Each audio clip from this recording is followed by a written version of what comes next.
Arctic sea ice has been in steep decline since the late 1970s, when satellite images were first used to study the region. NASA says that the extent of ice covering Arctic waters has fallen by 13% per decade.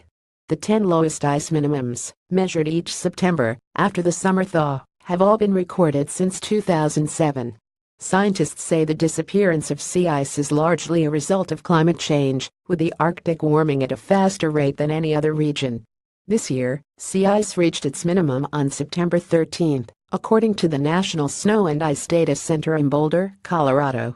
At that point, ice covered 1.8 million square miles, or 4.6 million square kilometers, of Arctic waters. That makes this year's minimum the 8th lowest on record. Minimum sea ice extent in the Arctic million sq. kilometers. The 2017 minimum could have been even lower. Scientists look closely at both the maximum extent each winter and the minimum in summer. Arctic ice set a record low maximum extent of 5.6 million square miles this March, following an exceedingly warm winter. But a record maximum does not necessarily translate to a record minimum. Cooler temperatures this summer reduced the amount of melting, keeping the ice extent well above the record low, which was set in 2012.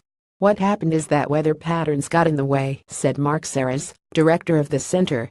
This is part of the natural variability in the system. Regional ice patterns vary as well. Ice in the Beaufort Sea, north of Alaska, has retreated during summers for years now. This year the melting was even more widespread. You had open water extending almost 80 degrees north. Way the heck out there, Dr. Serres said.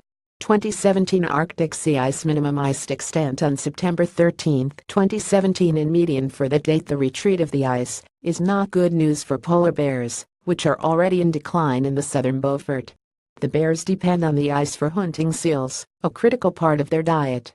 But as the ice recedes farther north, this month it was some 600 miles from the Alaskan coast, there is less prey to be found.